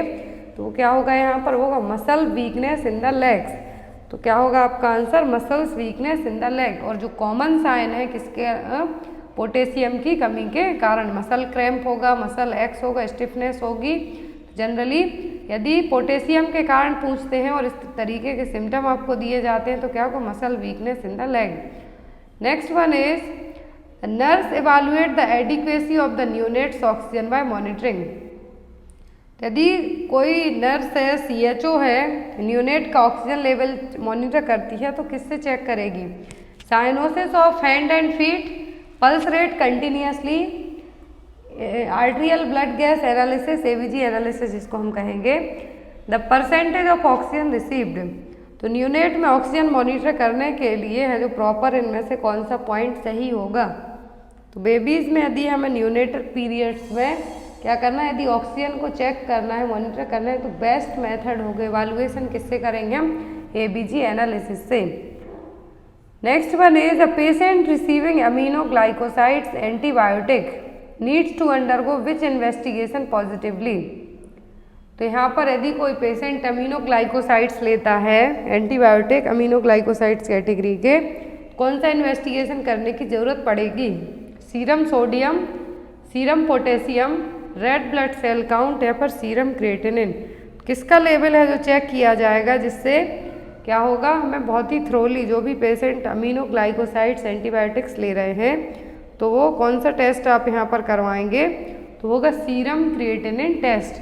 क्या होगा, सीरम क्रिएटिनिन टेस्ट है जो कि यहाँ पर आपकी लिए चेक किया जाएगा, क्योंकि जितनी भी एंटीबायोटिक्स होती हैं जनरली क्या होती हैं, पूरी और एंटीबायोटिक्स के अलावा अदर मेडिकेशन भी कहाँ से पूरी बॉडी से एक्सक्रीट होती हैं, किडनी से।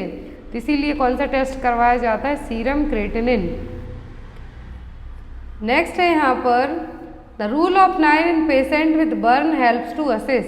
तो रूल ऑफ 9 सबको पता है कि बर्न पेशेंट में यूज़ किया जाता है, पूरे टोटल बॉडी सरफेस एरिया को यहाँ पे बताया जाता है। तो यहाँ पर आपका आंसर क्या होगा, the amount of body surface burn, rehabilitation needs, ventilatory assistance needs, type of intravenous infusion required. तो रूल ऑफ 9 है जो बर्न पेशेंट में किस तरीके से हेल्प करेगा, किसको असिस्ट करने में, कि बॉडी का कितने परसेंट क्या है, कि बॉडी का कितने परसेंट एरिया बर्न हुआ है। तो यहाँ पर आप किसको मार्क करेंगे, the amount of body surface burn, क्या है यहाँ पर, the amount of body surface burn है जो कि रूल ऑफ 9 में बताया जाएगा।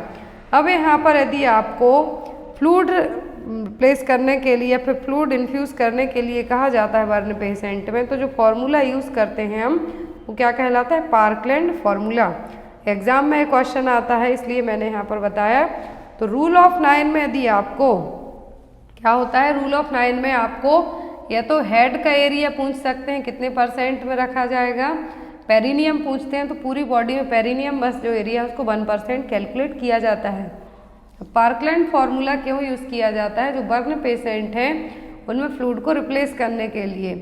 तो यहाँ पर जो फार्मूला है वो क्या है, volume of Ringer lactate equal to 4 ml into total body surface area, that means कितने परसेंट बॉडी का पार्ट बर्न हुआ है, इंटू वेट जो कि किलोग्राम में होगा। तो फर्स्ट 8 आवर में हाफ फ्लूइड रिप्लेस किया जाएगा, नेक्स्ट 16 आवर में हाफ फ्लूइड है जो रिप्लेस किया जाएगा। Next one is catgut is made from intestine of. तो जो कैटगट सूचर हैं किससे बने होते हैं, डोमेस्टिक कैट से, वाइल्ड कैट से, सीप से या फिर हॉर्स से। तो कैटगट होते हैं किसके बने हुए होते हैं, सीप से। किससे बनते हैं, जो कैटगट सूचर हैं जनरली जो प्रोटियोलाइटिक टाइप के एंजाइम होते हैं उनके थ्रू बनते हैं, लेकिन ये बनते किससे हैं, सीप से। तो यहाँ पर आपका आंसर क्या होगा, सीप। और क्या होते हैं, 90 दिनों के अंदर पूरी बॉडी में प्रॉपर तरीके से एब्जॉर्ब हो जाते हैं। Next one is A nurse performed the assessment of patient posted for cesarean section delivery. Which assessment would indicate the need to contact the doctor? तो यहाँ पर आपकी ड्यूटी है जो कहाँ पर लगाई गई है, एक सिजेरियन सेक्शन डिलीवरी हुई है तो आप उस पेशेंट को असिस्ट करते हैं। तो आफ्टर दैट आप कॉन्टैक्ट को क्या चीज़ है जो बताएंगे कि कौन सा पॉइंट है यहाँ पर जो आपको डायरेक्ट डॉक्टर को इन्फॉर्म करना है। Haemoglobin of 11 gram, fetal heart rate 180 beat per minute, maternal pulse of 84 beat per minute, white blood cell of 12.003 mm3। तो यहाँ पर किस केस में आप डॉक्टर को इमीडिएटली इन्फॉर्म करेंगे, तो वो होगा यहाँ पर फीटल हार्ट रेट, क्योंकि जो नॉर्मल फीटल हार्ट रेट होती है 120 to 160 तक। लेकिन जब यदि यही fetal heart rate more than 180 beat per minute तक जाती है तो इसको हम क्या कहेंगे, फीटल टैकी अरिथमिया। क्या होगा, फीटल टैकी अरिथमिया। तो यहाँ पर आपको ऐसे केस में डॉक्टर को क्या करना है, तुरंत इन्फॉर्म करना है। Next one is a patient is suspected to have hepatitis, which diagnostic test will confirm the diagnosis. तो यहाँ पर हेपेटाइटिस है जो किसी पेशेंट को डाउट है कि उसको है, बट यहाँ पर कौन सा टेस्ट होगा जिससे आप पता करेंगे कि सही में हेपेटाइटिस है या नहीं। तो ऑप्शन में elevated haemoglobin level, elevated serum bilirubin level, elevated blood urea nitrogen level या फिर डिक्रीज इरिथ्रोसाइट सेडिमेंटेशन रेट। तो यहाँ पर हेपेटाइटिस के लिए कंफर्मेटरी टेस्ट क्या होगा, तो होगा बिलिरुबिन। क्या होगा, बिलिरुबिन टेस्ट। तो वो क्या होगा, elevated serum bilirubin level. Next one is fumigation with formalin vapour is commonly used to sterilize and disinfect. तो फ्यूमिगेशन किया जाता है फॉर्मेलिन वेपर से जनरली डिसइंफेक्शन के लिए और स्टरलाइजेशन के लिए। तो कहाँ पर होता है, ऑपरेटिंग रूम में, स्क्रबिंग रूम में, नर्सिंग रूम में या फिर स्टरलाइजेशन रूम में। तो जो फ्यूमिगेशन किया जाता है रोडेंट्स को मारने के लिए, एग्जाम में क्वेश्चन आता है फ्यूमिगेशन क्यों किया जाता है रोडेंट्स के लिए, तो यहाँ पर कहाँ पर होता है, ओटी में, ऑपरेशन थिएटर में। इस तरीके से मशीन है जिससे किया जाता है। मशीन आपको एग्जाम में दे के पूछ सकते हैं कि है क्या। Next one is an autoclave is used for. तो ऑटोक्लेव किस तरीके का स्टरलाइजेशन मेथड है? Dry heat sterilization, moist heat sterilization, chemical sterilization या फिर गैसियस स्टरलाइजेशन। तो यहाँ पर ऑटोक्लेव किस तरीके से स्टरलाइजेशन होता है, इसमें क्या है? मॉइस्ट हीट स्टरलाइजेशन है। क्या है?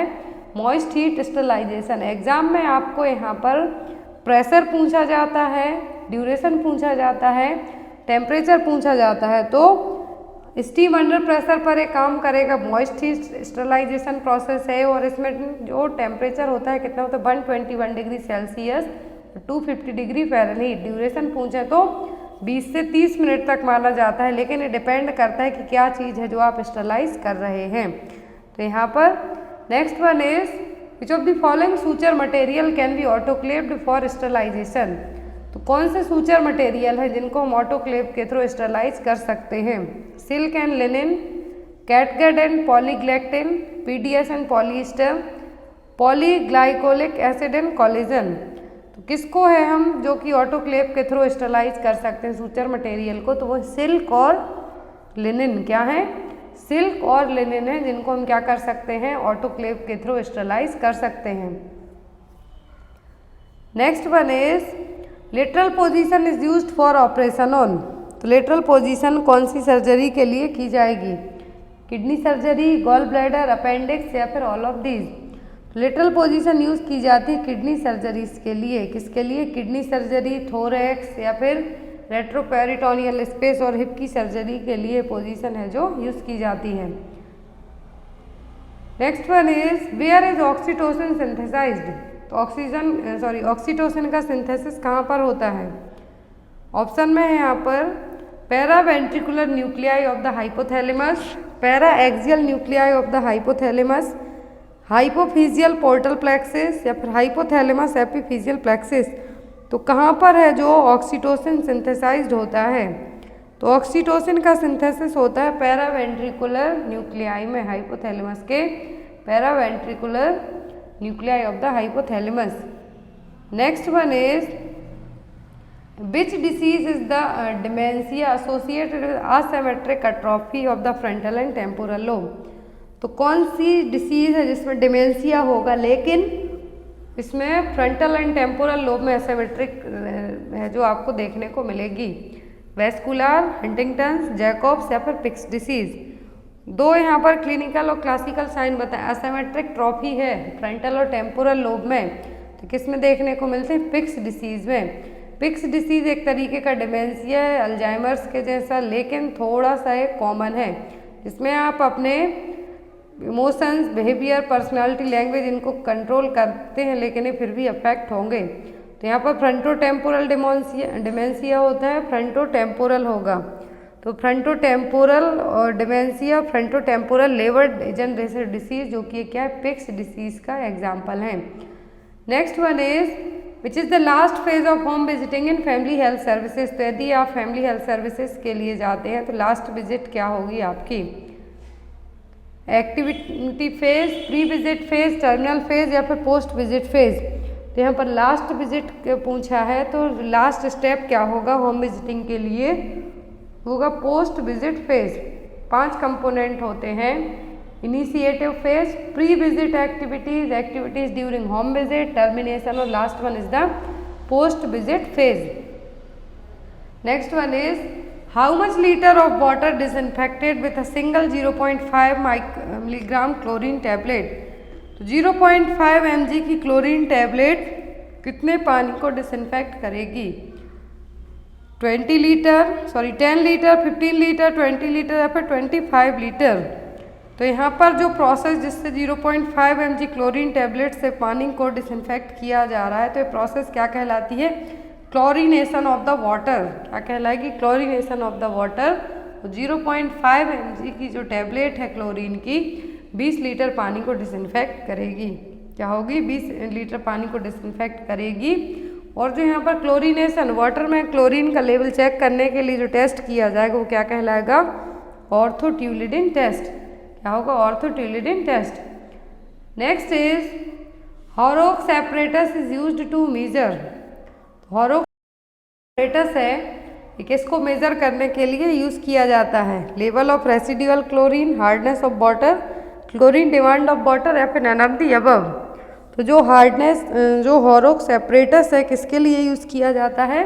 क्लोरीन डिमांड ऑफ वाटर के लिए। इस तरीके से जो यहाँ पर इमेज में दिख रहा है क्या है, हॉरोक्स एपरेटस है, पानी में कितनी क्लोरीन की ज़रूरत है उसको मेजर करने के लिए यूज़ किए जाते हैं।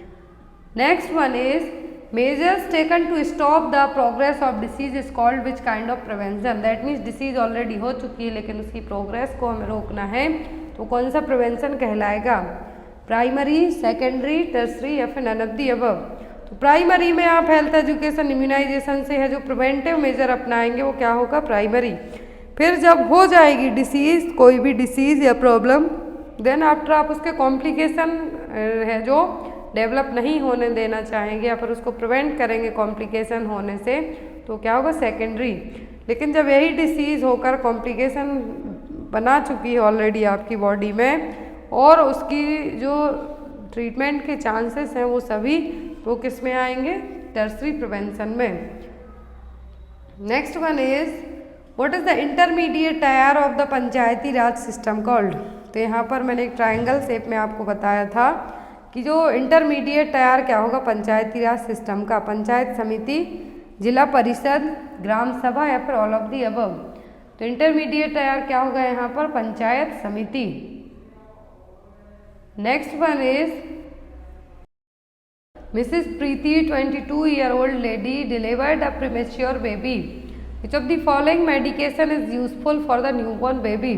तो यहाँ पर ड्रग ऑफ चॉइस का क्वेश्चन है। यदि कोई 22 साल की लेडी ने प्रीमेच्योर बेबी को बिफोर 37 कंप्लीटेड वीक के डिलीवर किया है तो उसके बेबी के लिए कौन सी मेडिसिन यूजफुल होगी? ऑक्सीटोसिन, रेनिटिडिन, डेक्सामेथासोन या फिर टेस्टोस्टेरोन। तो यहाँ पर कौन सी मेडिसिन उसके बेबी के लिए हेल्पफुल होगी? तो वो होगी यहाँ पर डेक्सामेथासोन। क्या करेगी ये? प्रीमेच्योर बेबी हुआ है तो लंग मैच्यूरेशन में हेल्प करेगी। तो यहाँ पर क्या करेगी? ये मेडिसिन का काम क्या होगा? बेबीज की लंग मैच्यूरेशन में बेटामेथासोन और डेक्सामेथासोन क्या करेगा? हेल्प करेगा। Next one is a 2-year-old male child has following manifestation. एक 2 साल का बच्चा है, सिम्टम है, ध्यान से देखिए। Chest and drawing, Beijing and fever, which will be the most appropriate group of drug for the child? तो यहाँ पर फीवर है, बीजिंग साउंड आ रहा है, चेस्ट एंड ड्रॉइंग है, तो कौन सी मेडिसिन देंगे? ऑप्शन में एंटी कन्वल्सिव, डायूरेटिक, एंटीबायोटिक या फिर एनाल्जेसिक्स। तो ऐसे केस में फीवर है दैट मीन्स क्या? इन्फेक्शन भी डेवलप हुआ है, वीजिंग है, चेस्ट एंड ड्रॉइंग है, तो इस तीनों साइन किसके हैं? क्लासिकल साइन है, तीनों क्लासिकल साइन है निमोनिया के। मेडिसिन कौन सी दी जाएगी यहाँ पर? Antibiotic. Next one is in period of growth and development which is a embryo period. तो यहाँ पर पीरियड ऑफ ग्रोथ और डेवलपमेंट में एम्ब्रियो पीरियड किसको कहा जाएगा? 0 से 14 दिन तक, 14 दिन से 8 वीक तक, 8 वीक से 38 वीक तक या फिर नन ऑफ द अबव। तो ग्रोथ और डेवलपमेंट के पीरियड में एम्ब्रियो और फीटल 2 अलग अलग स्टेज होती हैं। तो एम्ब्रियो पीरियड कब कहलाता है? 14 days to 8 weeks। कितना होगा? 14 days to 8 वीक तक का। जाइगोट होगा 0 से 14 दिन तक, एम्ब्रियो 14 दिन से 8 वीक तक और फीटस होगा 8 वीक से लेकर at the time of birth. फिर आता है पोस्ट नेटल पीरियड। तो पोस्ट नेटल पीरियड में early neonate, late neonate, infant, toddler, preschool, school age and adolescent है जो इंक्लूड होंगे। यदि WHO के अकॉर्डिंग एज पूछ ली जाती है एडोलसेंट एज ग्रुप की तो कितनी होती है? 10 से 19 साल तक। Next one is which of the following is a zoonosis और जूनोटिक डिसीज। तो जूनोटिक डिसीज का मतलब होता है ऐसी डिसीज जो इन्फेक्टेड एनिमल से ह्यूमन में डेवलप हुई हों। तो जूनोटिक डिसीज इनमें से कौन सी है? रेबीज, मलेरिया, एड्स या फिर टाइफॉइड। तो यहाँ पर जो जूनोटिक डिसीज है वो कौन सी है? तो वो यहाँ पर रेबीज, क्योंकि इन्फेक्टेड एनिमल के बाइट करने के कारण होगी, लिकिंग करने के कारण होगी। तो रेबीज क्या होगी यहाँ पर? एक zoonotic disease. Next one is government of India adopted national nutritional policy in. Government of India ने नेशनल न्यूट्रिशनल पॉलिसी को कब अडॉप्ट किया था? 1997, 1996, 1965 या 1993। तो गवर्नमेंट ऑफ इंडिया ने जो नेशनल न्यूट्रिशनल पॉलिसी इसको कब अडॉप्ट किया था? 1993 में। नेक्स्ट है यहाँ पर Excess administration of the following vitamin is based because it is not stored in the body and gets excreted। तो यहाँ पर आपको बताना है कि कौन सा विटामिन है जिसको यदि हम ज़्यादा भी बॉडी में एडमिनिस्टर कर देते हैं लेकिन बॉडी उसको स्टोर नहीं करेगी और बॉडी है जो क्या कर देगी, एक्सक्रीट कर देगी। Vitamin A, vitamin B complex, vitamin K या फिर विटामिन डी। तो विटामिन ए, डी, ई के सभी क्या फैट सॉल्युबल विटामिन है, उनको बॉडी स्टोर करके रख लेगी। लेकिन जो vitamin B complex, vitamin C के विटामिन है, इनको हमारी बॉडी स्टोर करके नहीं रख सकती। तो इसीलिए इसका आंसर आपका क्या होगा, vitamin B complex. Next one is symptoms like cheilosis, glossitis, red and shining lips, inflammation and burning eye and scrotal dermatitis indicate deficiency of. तो इतने सारे यहाँ पर साइन बताए हैं डिसीज के। चिलोसिस है, ग्लोसाइटिस है, रेड एंड शाइनिंग लिप्स हैं, इन्फ्लामेशन है, बर्निंग आई है। तो ये किसके सिम्टम हैं? Vitamin B6, vitamin B1, vitamin B12 या फिर विटामिन B2। तो यहाँ पर जितने भी साइन सिम्टम हैं ये सब किसके हैं? राइबोफ्लेविन और विटामिन B2 के। किसके? राइबोफ्लेविन और विटामिन B2, जिसके कारण स्किन डिसऑर्डर होगा, एडिमा होगा माउथ थ्रोट में। तो यहाँ पर आपका जो करेक्ट आंसर होगा वो क्या होगा? B2। Next one is which of the following medication order is immediately and only once administration. कौन सी मेडिकेशन जिसका हम क्या कहेंगे कि एक बार में इमरजेंसी में दी जाएगी और एक ही बार दी जाएगी, उसको हम क्या कहेंगे? PM order, single order, state order या फिर स्टैंडिंग ऑर्डर। तो यदि कोई ऐसी लाइफ सेविंग मेडिसिन होती हैं वो एक ही बार बस दी जाती हैं तो उनके लिए क्या कहा जाता है? Stat order. क्या कहलाएंगी वो? Stat order. Next one is a patient is admitted to the emergency department with severe pain, physician advise him injection morphine 2 mg IV stat, nursing officer should assist for. यदि patient को क्या दिया जा रहा है इमरजेंसी में? Morphine दिया जाता है। ऐसे केस में आप क्या चेक करेंगे? BP, टेम्परेचर, पल्स या फिर रेस्पिरेटरी रेट। तो ये क्या करेगा? मॉर्फिन क्या करता है? जो रेस्पिरेटरी डिप्रेशन का मोस्ट कॉमन कारण बनेगा जिसके कारण रेस्पिरेटरी अरेस्ट हो सकता है। तो जो चीज़ यहाँ पर मेजर की जाएगी वो क्या होगी? Respiratory rate. Next one is fumigation of laboratory is done to kill.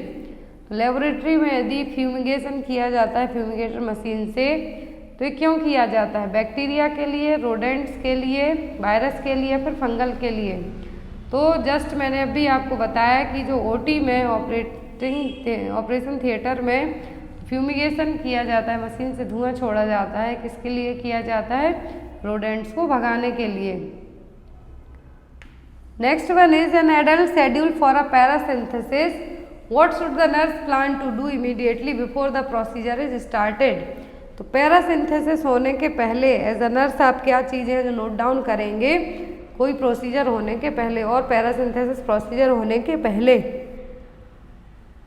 Administer the diazepam, ask the client to his bowels, have the client empty his और हर ब्लैडर या फिर give him a glass of water. तो ऐसे case में यदि पैरासिंथेसिस किया जाना है तो ऐसे केस में एज अ नर्स आपकी प्रायोरिटी होगी क्लाइंट का ब्लैडर है जो क्या करना है? एम्प्टी करवा के रखना है, जिससे कोई भी बॉडी फ्लूइड सैंपलिंग है जो की जाती है तो उसमें आपके लिए हेल्प।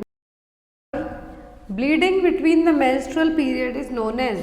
यदि ब्लीडिंग मेंस्ट्रुअल पीरियड के बीच में होती है तो हम उसको क्या कहेंगे? ऑप्शन में मेनोरेजिया, पॉलीमेनोरेजिया, डिस्मेनोरिया या फिर मेट्रोरेजिया। तो क्या टर्म यूज़ किया जाएगा यदि ब्लीडिंग पीरियड्स के मेंस्ट्रुअल पीरियड्स के बीच में होती है? तो उसके लिए जो टर्मिनोलॉजी और जो वर्ड यूज़ होगा वो क्या कहलाएगा? मेट्रोरेजिया। क्या होगा? मेट्रोरेजिया। वे तीनों टर्म यहाँ पे हम देखते हैं। तो मेट्रोरेजिया क्या होगा? ब्लीडिंग हो रही है जो मेंस्ट्रुअल पीरियड के बीच में वो। फिर आता है मेनोरेजिया। मेट्रोरेजिया, मेनोरेजिया अलग है।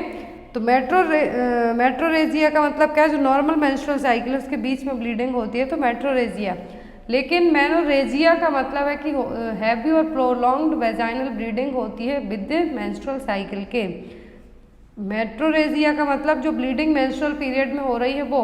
लेकिन हैवी वेजाइनल ब्लीडिंग होना क्या है? मेनोरेजिया। पॉलीमेनोरेजिया जो कि एक क्या है? मेंस्ट्रुअल साइकिल के बीच में मतलब, या फिर हम ये कह सकते हैं बार बार पीरियड्स आना या फिर मंथ में 2 बार 3 बार तक पीरियड्स का आना। डिस्मेनोरिया का मतलब होता है painful menstruation.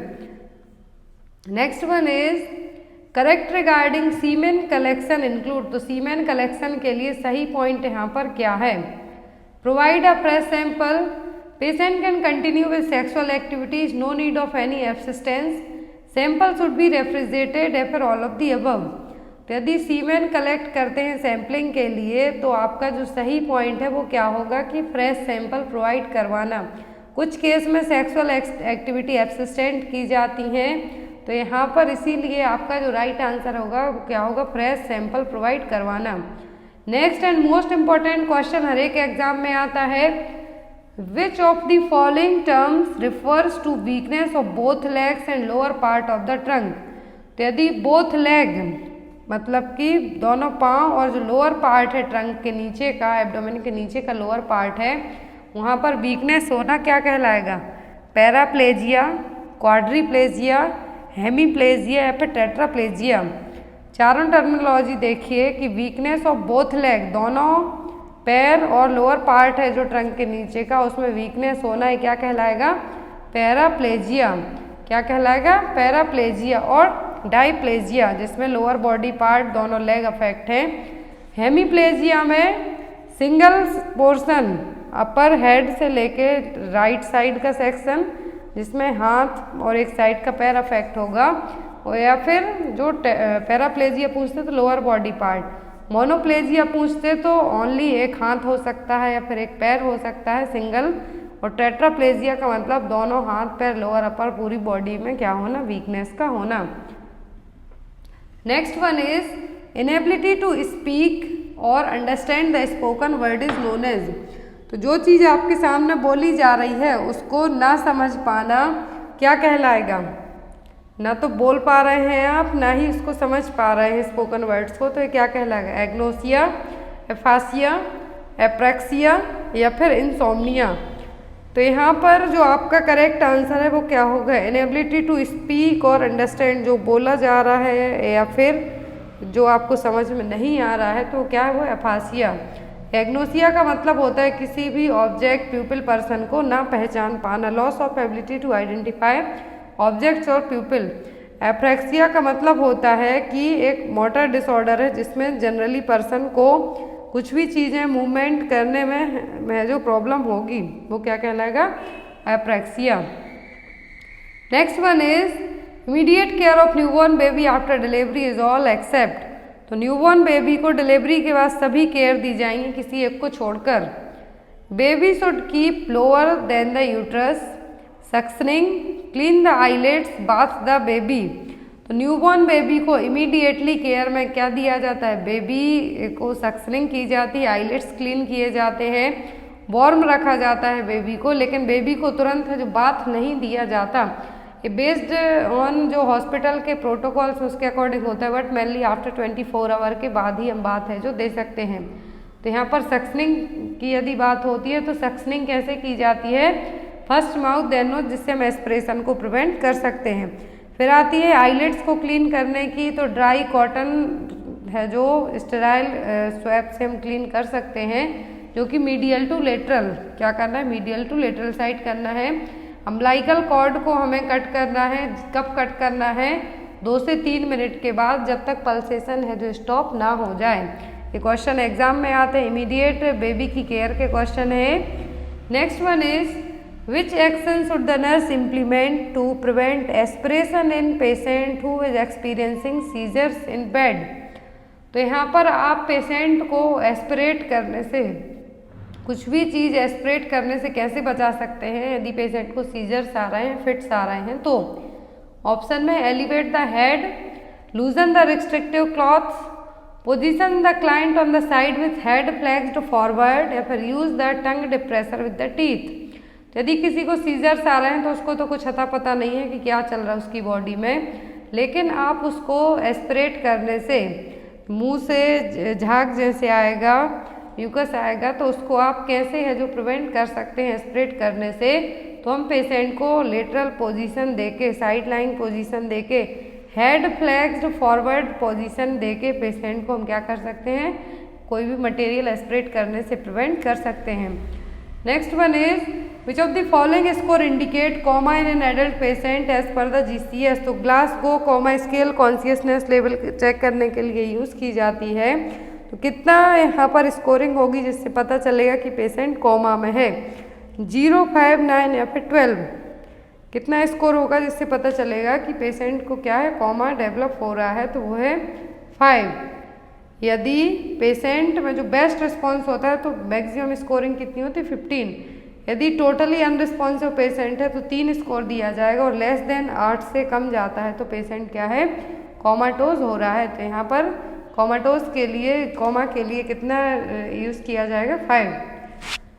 Next one is accumulation of pus in the fallopian tube is known as. तो फैलोपियन ट्यूब, यूट्राइन ट्यूब में पस का है जो एक्यूमुलेशन होना, क्या कहलाएगा? साल्फिंजाइटिस, ऊफोराइटिस, हाइड्रोसाल्फिंग्स या फिर हाइड्रोफेनिक्स। तो जो टर्म यूज़ किया जाएगा किसके लिए, पस का एक्यूमुलेशन होना फैलोपियन ट्यूब, यूट्राइन ट्यूब में, क्या कहलाएगा? Hydrosalpinx. The trend of development that follows head to foot is called. तो डेवलपमेंट का ऐसा ट्रेंड जिसमें डेवलपमेंट किस तरीके से हो रहा है, हेड टू फुट, कहाँ से, सिर से पाँव की तरफ, तो ये क्या कहलाएगा? Cephalocaudal, pass to specific, both proximo distal. तो दो तरीके का डेवलपमेंटल ट्रेंड है, एक तो होता है सेफेलोकॉइडल, दूसरा होता है प्रॉक्सिमो डिस्टल। सेफेलोकॉइडल में सेफेलिक का मतलब हेड होता है, तो सेफेलोकॉइडल में क्या होगा, हेड टू फुट। और यदि centre part of the body से पेरिफेरल रीजन में आपके सेंटर पार्ट से लेके हाथ पैर की तरफ, हाथों की तरफ जो डेवलपमेंट होगा वो क्या कहलाएगा, प्रॉक्सिमो डिस्टल। लेकिन यदि हेड टू फुट पूछा है तो क्या होगा, cephalocaudal development. Next one is what is the route of administration of MMR vaccine. तो MMR वैक्सीन किस रूट से दी जाती है, सबक्यूटेनियस, नेजल, ओरल या फिर इंट्राडर्मल। तो जो MMR वैक्सीन है किस रूट से दी जाती है सबक्यूटेनियस रूट से। अब यहाँ पर अलग अलग वैक्सीन दी हुई हैं और उनके रूट दिए हुए हैं। तो ओरल पोलियो वैक्सीन और रोटा वायरस वैक्सीन है, दो ऐसी वैक्सीन है जो ओनली ओरली दी जाती हैं। OPV दी जाती है 2 ड्रॉप्स, पोलियो रोटा वायरस दी जाती है 5। तो यहाँ पर दोनों ओरली दी जाती हैं। रोटा वायरस डायरिया से प्रिवेंट करने के लिए दी जाती है। इंट्रामस्कुलर जो पेंटावेलेंट वैक्सीन है IPV है वो दिया जाएगा, न्यूमोकोकल वैक्सीन दी जाएगी। सबक्यूटेनियस से मीजल्स और येलो फीवर दिया जाता है। इंट्राडर्मल से ओनली BCG वैक्सीन है जो दी जाती है। Next one is if Apgar score is 8 then the baby indicate. यदि Apgar scoring system baby deliver होने के विदिन 1 मिनट और आफ्टर 5 मिनट किया, 2 बार किया जाता है 1 मिनट और 5 मिनट में। तो यहाँ पर अपगार स्कोर में यदि 8 पॉइंट आते हैं दैट मीन्स बेबी कैसा है, डिप्रेस्ड है, इमीडिएट ट्रीटमेंट की ज़रूरत है, नो डिप्रेशन है या फिर none of the above.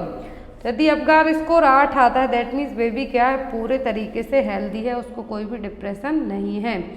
Apgar score की खोज की थी वर्जीनिया अपगार ने 1952 में स्कोरिंग सिस्टम दिया था जिसमें एट 1 मिनट और 5 मिनट में क्या किया जाता है, रिकॉर्ड किया जाता है। मैक्सिमम स्कोरिंग पॉइंट की बात करें तो कितना होता है, 10 और टोटल स्कोर तो मैक्सिमम 10 होता है। लेकिन यदि बिलो 7 जाता है तो माइल्ड, मॉडरेट, सीवियर कैटेगरी फिर अलग अलग क्लासीफाई इसको किया जाता है।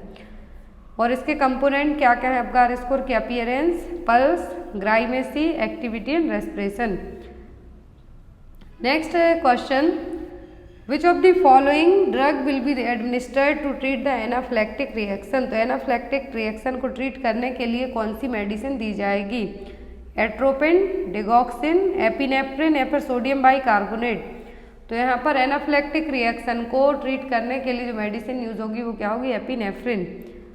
Next one is fever, headache and nuchal rigidity.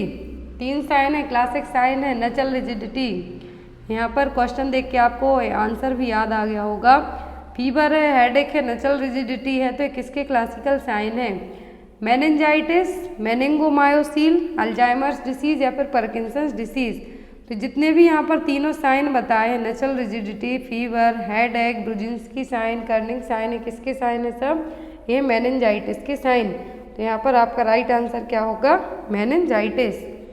एक क्वेश्चन आपके लिए, इसका आंसर आप लोग कमेंट बॉक्स में देंगे। क्वेश्चन है which hereditary disease is not closely linked to aneurysm. तो कौन सी हेरिडेटरी डिसीज है, जेनेटिक डिसीज है जो कि एन्यूरिज्म का रीजन नहीं बनेगी?